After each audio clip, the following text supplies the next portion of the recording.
Hello जय हिंद साथियों, स्वागत करता हूं आज के सामान्य ज्ञान के इस नए वीडियो में। आज की इस वीडियो में हम लोग देखेंगे सामान्य ज्ञान के टॉप 40 एसए जीके क्वेश्चन जो आपके आने वाले बिहार पुलिस एग्जाम के लिए वेरी मोस्ट इंपॉर्टेंट होने वाले हैं और आप सभी प्रैक्टिस सेट जरूर लगाइएगा। चलिए क्वेश्चन नंबर 1 की ओर बढ़ते हैं।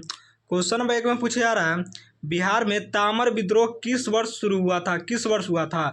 बिहार में तामर विद्रोह किस वर्ष हुआ था? तो आप सभी को याद रखना है, सन 1782 में हुआ था।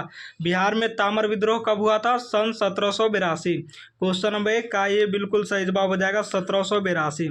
चलिए क्वेश्चन नंबर 2 की ओर बढ़ेंगे। क्वेश्चन नंबर 2 में पूछे जा रहा है, सदाकत आश्रम की स्थापना के लिए किसने भूमि दान में दी थी? सदाकत आश्रम की स्थापना के लिए किसने भूमि दान में दी थी? तो आप सभी को याद रखना है, खैरू मियाँ ने। सदाकत आश्रम की स्थापना के लिए किसने भूमि दान में दी थी? खैरू मियाँ ने। क्वेश्चन नंबर 2 का सी बिल्कुल सही जवाब हो जाएगा, खैरू मियाँ। चलिए क्वेश्चन नंबर 3 की ओर बढ़ेंगे। क्वेश्चन नंबर 3 में पूछा जा रहा है, बिहार के किस जिले में अबरख मीका का मुख्य भंडार पाया जाता है? बिहार के किस जिले में अबरख मीका का मुख्य भंडार पाया जाता है? तो आप सभी को याद रखना है, गया। बिहार के किस जिले में अबरख मीका का मुख्य भंडार पाया जाता है? गया में। क्वेश्चन नंबर 3 का भी बिल्कुल सही जवाब हो जाएगा, गया। चलिए क्वेश्चन नंबर 4 की ओर बढ़ते हैं। क्वेश्चन नंबर 4 में पूछा जा रहा है, बिहार का वह जिला जो पश्चिमी बंगाल और नेपाल दोनों की सीमा को स्पर्श करता है। बिहार का वह जिला जो पश्चिम बंगाल और नेपाल दोनों की सीमा को स्पर्श करता है। तो आप सभी को याद रखना है, किशनगंज। किशनगंज एकमात्र ऐसा जिला है जो पश्चिम बंगाल और नेपाल दोनों की सीमा को स्पर्श करता है। क्वेश्चन नंबर 4 का सी बिल्कुल सही जवाब हो जाएगा, किशनगंज। चलिए क्वेश्चन नंबर 5 की ओर बढ़ेंगे। क्वेश्चन नंबर 5 में पूछा जा रहा है, इल्तुतमिश ने बिहार में अपना प्रथम सूबेदार किसे नियुक्त किया था? इल्तुतमिश ने बिहार में अपना प्रथम सूबेदार किसे नियुक्त किया था? तो आप सभी को याद रखना है, मालिक जानी को। इल्तुतमिश ने बिहार में अपना प्रथम सूबेदार किसे नियुक्त किया था? मालिक जानी। क्वेश्चन नंबर 5 का सी बिल्कुल सही जवाब हो जाएगा, मालिक जानी। चलिए क्वेश्चन नंबर 6 की ओर बढ़ते हैं।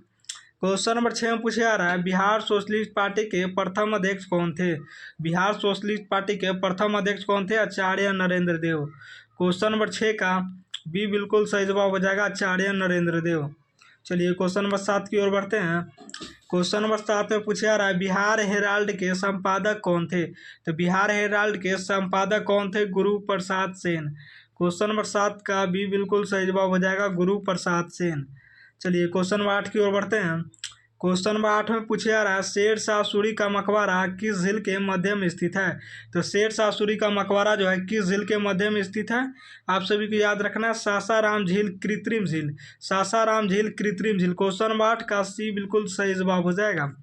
चलिए क्वेश्चन नंबर 9 की ओर बढ़ेंगे।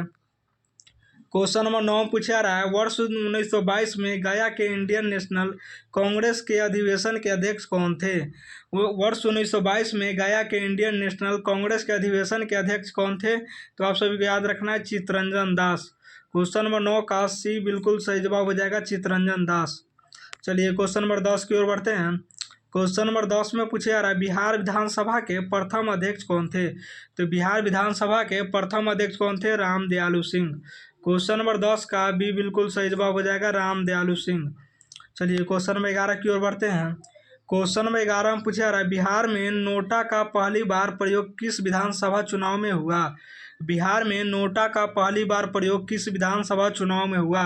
तो आप सभी को याद रखना है, सन 2015 में नोटा का पहली बार विधानसभा में प्रयोग हुआ था। क्वेश्चन नंबर 11 का बी बिल्कुल सही जवाब हो जाएगा। चलिए क्वेश्चन नंबर 12 की ओर बढ़ते हैं। क्वेश्चन नंबर 12 में पूछा जा रहा है, बिहार के किस स्थान पर भारतीय राष्ट्रीय कांग्रेस का 1912 का अधिवेशन हुआ? बिहार के किस स्थान पर भारतीय राष्ट्रीय कांग्रेस का 1912 का अधिवेशन हुआ? तो आप सभी को याद रखना है, पटना बांकीपुर। पटना बांकीपुर याद रखना है। क्वेश्चन नंबर 12 का भी बिल्कुल सही जवाब हो जाएगा, पटना बांकीपुर। चलिए क्वेश्चन नंबर 13 की ओर बढ़ते हैं। क्वेश्चन नंबर 13 में पूछा जा रहा है, बिहार के भीमा बांध वन्य जीव अभयारण्य किस जिले में स्थित है? बिहार के भीमा बांध वन्य जीव अभयारण्य किस जिले में स्थित है? तो आप सभी को याद रखना है, मुंगेर जिले में स्थित है। क्वेश्चन नंबर 13 का ये बिल्कुल सही जवाब हो जाएगा, मुंगेर। चलिए क्वेश्चन नंबर 14 की ओर बढ़ते हैं। क्वेश्चन नंबर 14 में पूछा जा रहा है, पाल वंश के किस शासक ने आदित्यपुरी विश्वविद्यालय की स्थापना की थी? पाल वंश के किस शासक ने आदित्यपुरी विश्वविद्यालय की स्थापना की थी? तो आप सभी को याद रखना है, गोपाल ने। क्वेश्चन नंबर 14 का सी बिल्कुल सही जवाब हो जाएगा, गोपाल। चलिए क्वेश्चन नंबर 15 की ओर बढ़ते हैं। क्वेश्चन नंबर 15 पूछा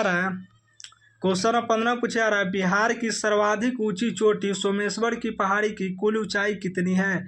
बिहार की सर्वाधिक ऊंची चोटी सोमेश्वर की पहाड़ी की कुल ऊंचाई कितनी है? तो आप सभी को याद रखना है 874 मीटर। क्वेश्चन नंबर 15 का ये बिल्कुल सही जवाब हो जाएगा 874 मीटर। चलिए क्वेश्चन नंबर 16 की ओर बढ़ते हैं। क्वेश्चन नंबर 16 में पूछा रहा है, बिहार में व्यक्तिगत सत्याग्रह के प्रथम सत्याग्रही कौन थे? बिहार में व्यक्तिगत सत्याग्रह के प्रथम सत्याग्रही कौन थे? तो आप सभी को याद रखना है श्री कृष्ण सिंह। क्वेश्चन नंबर 16 का बी बिल्कुल सही जवाब हो जाएगा, श्री कृष्ण सिंह। चलिए क्वेश्चन नंबर 17 की ओर बढ़ेंगे। क्वेश्चन नंबर 17 में पूछा रहा है, कोसी नदी का उद्गम स्थल कहाँ स्थित है? तो कोसी नदी का उद्गम स्थल जो है सप्तकोशिकी गोसाई थान में स्थित है। क्वेश्चन नंबर 17 का बी बिल्कुल सही जवाब हो जाएगा। क्वेश्चन नंबर 17 का बी बिल्कुल सही जवाब हो जाएगा। कोसी नदी का उद्गम स्थल कहाँ स्थित है? सप्तकोशिकी गोसाई थान। चलिए क्वेश्चन नंबर 18 की ओर बढ़ेंगे। क्वेश्चन नंबर 18 में पूछा रहा है, बिहार राज्य में क्षेत्रफल की दृष्टि से सबसे छोटा जिला कौन सा है? तो सबसे छोटा जिला कौन सा है? याद रखना है, शिवहर। बिहार राज्य में क्षेत्रफल की दृष्टि से सबसे छोटा जिला कौन सा है? शिवहर। क्वेश्चन नंबर 18 का सी बिल्कुल सही जवाब हो जाएगा, शिवहर। चलिए क्वेश्चन नंबर 19 की ओर बढ़ते हैं। क्वेश्चन नंबर 19 से पूछा रहा है, मुंगेर को अपनी राजधानी बनाने वाला पाल शासक कौन था? मुंगेर को अपनी राजधानी बनाने वाला पाल शासक कौन था? तो याद रखना है, देवपाल। क्वेश्चन नंबर 19 का बी बिल्कुल सही जवाब हो जाएगा, देवपाल। चलिए क्वेश्चन नंबर 20 की ओर बढ़ेंगे। क्वेश्चन नंबर 20 से पूछा रहा है, बिहार में 1857 के विद्रोह के नेता अमर सिंह की मृत्यु कब हुई थी? बिहार में 1857 के विद्रोह के नेता अमर सिंह की मृत्यु कब हुई थी? तो आप सभी को याद रखना है, सन 1860 में हुई थी। क्वेश्चन नंबर 20 का बी बिल्कुल सही जवाब हो जाएगा, सन 1860। चलिए क्वेश्चन नंबर 21 की ओर बढ़ेंगे। क्वेश्चन नंबर 21 से पूछा रहा है, स्वतंत्र के बाद बिहार के प्रथम राज्यपाल कौन बने थे? स्वतंत्र के बाद बिहार के प्रथम राज्यपाल कौन बने थे? तो याद रखना है, जयराम दास दौलत राम। क्वेश्चन नंबर 21 का ये बिल्कुल सही जवाब हो जाएगा, जयराम दास दौलत राम। चलिए क्वेश्चन नंबर 22 की ओर बढ़ेंगे। क्वेश्चन नंबर 22 में पूछा रहा है, बिहार का प्रथम हिंदी समाचार पत्र बिहार बंधु किस वर्ष शुरू हुआ था? बिहार का प्रथम हिंदी समाचार पत्र बिहार बंधु किस वर्ष शुरू हुआ था? तो आप सभी को याद रखना है, सन 1872 में। क्वेश्चन नंबर 22 का ये बिल्कुल सही जवाब हो जाएगा, सन 1872। क्वेश्चन नंबर 23 की ओर बढ़ेंगे। क्वेश्चन नंबर 23 में पूछा रहा है, बिहार में डोलामाइट का मुख्य स्रोत किस जिले में पाया जाता है? तो डोलामाइट का मुख्य स्रोत किस जिले में पाया जाता है? रोहतास में। क्वेश्चन नंबर 23 का ये बिल्कुल सही जवाब हो जाएगा, रोहतास। चलिए क्वेश्चन नंबर 24 की ओर बढ़ेंगे। क्वेश्चन नंबर 24 से पूछा रहा है, बिहार राज्य की उत्तर से दक्षिण तक की कुल लंबाई कितनी है? बिहार राज्य की उत्तर से दक्षिण तक की कुल लंबाई कितनी है? याद रखना है, 345 किलोमीटर। क्वेश्चन नंबर 24 का भी बिल्कुल सही जवाब हो जाएगा, 345 किलोमीटर। चलिए क्वेश्चन नंबर 25 की ओर बढ़ते हैं। क्वेश्चन नंबर 25 से पूछा रहा है, बिहार में स्वराज दल का गठन किसने किया था? तो बिहार में स्वराज दल का गठन श्री कृष्ण सिंह ने किया था। क्वेश्चन नंबर 25 का ये बिल्कुल सही जवाब हो जाएगा, श्री कृष्ण सिंह। चलिए क्वेश्चन नंबर 26 की ओर बढ़ेंगे। क्वेश्चन नंबर 26 से पूछा रहा है, 1942 के भारत छोड़ो आंदोलन के दौरान आज़ाद दास्ता का गठन कहाँ हुआ था? 1942 के भारत छोड़ो आंदोलन के दौरान आज़ाद दास्ता का गठन कहाँ हुआ था? तो याद रखना, नेपाल की तराई में। क्वेश्चन नंबर 26 का बी बिल्कुल सही जवाब हो जाएगा, नेपाल की तराई में। चलिए क्वेश्चन नंबर 27 की ओर बढ़ेंगे।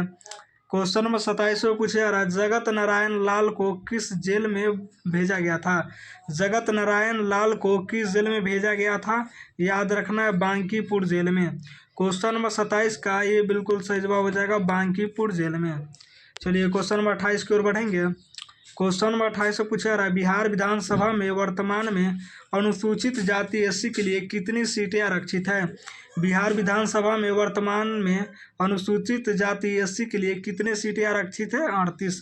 क्वेश्चन नंबर 28 का ये बिल्कुल सही जवाब हो जाएगा, 38 सीटें आरक्षित हैं। चलिए क्वेश्चन नंबर 29 की ओर बढ़ेंगे। क्वेश्चन नंबर 29 से पूछा रहा है, बिहार में प्रथम बार राष्ट्रपति शासन कब लागू किया गया था? बिहार में प्रथम बार राष्ट्रपति शासन कब लागू किया गया था? सन 1968 में। क्वेश्चन नंबर 29 का ये बिल्कुल सही जवाब हो जाएगा। चलिए क्वेश्चन नंबर 30 की ओर बढ़ेंगे। क्वेश्चन नंबर 30 में पूछा रहा है बिहार प्रांतीय किसान सभा का गठन किस वर्ष हुआ था? बिहार प्रांतीय किसान सभा का गठन किस वर्ष हुआ था? ये याद रखना है, मार्च 1929 में। क्वेश्चन नंबर 30 का ये बिल्कुल सही जवाब हो जाएगा, मार्च 1929। चलिए क्वेश्चन नंबर 31 की ओर बढ़ेंगे। क्वेश्चन नंबर 31 में पूछा रहा है बिहार के किस स्थान पर विक्रमशिला विश्वविद्यालय के अवशेष प्राप्त हुए हैं? बिहार के किस स्थान पर विक्रमशिला विश्वविद्यालय के अवशेष प्राप्त हुए हैं? तो याद रखना है कौन सा जिला है, भागलपुर एंटीक।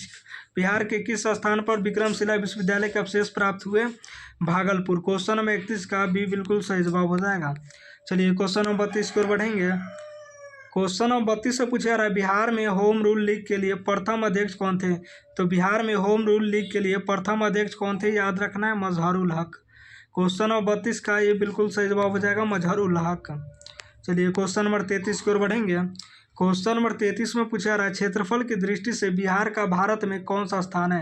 क्षेत्रफल की दृष्टि से बिहार का भारत में कौन सा स्थान है? याद रखना है, 12वां स्थान है। क्वेश्चन नंबर 33 का भी बिल्कुल सही जवाब हो जाएगा, 12वां स्थान है। चलिए क्वेश्चन नंबर 34 की ओर बढ़ेंगे। क्वेश्चन नंबर 34 से पूछा रहा है बिहार में बालसुंदरी मिट्टी किस क्षेत्र में पाई जाती है? तो बिहार में बालसुंदरी मिट्टी जो है किस क्षेत्र में पाई जाती है? उत्तरी क्षेत्र में। क्वेश्चन नंबर 34 का ये बिल्कुल सही जवाब हो जाएगा, उत्तरी क्षेत्र में। चलिए क्वेश्चन नंबर 35 की ओर बढ़ेंगे। क्वेश्चन नंबर 35 में पूछा रहा है बिहार के किस जिले में चूना पत्थर लिमस्टोन सर्वाधिक पाया जाता है? बिहार के किस जिले में चूना पत्थर लिमस्टोन सर्वाधिक पाया जाता है? तो याद रखना है, रोहतास में। क्वेश्चन नंबर 35 का सी बिल्कुल सही जवाब हो जाएगा, रोहतास में। चलिए क्वेश्चन नंबर 36 की ओर बढ़ेंगे।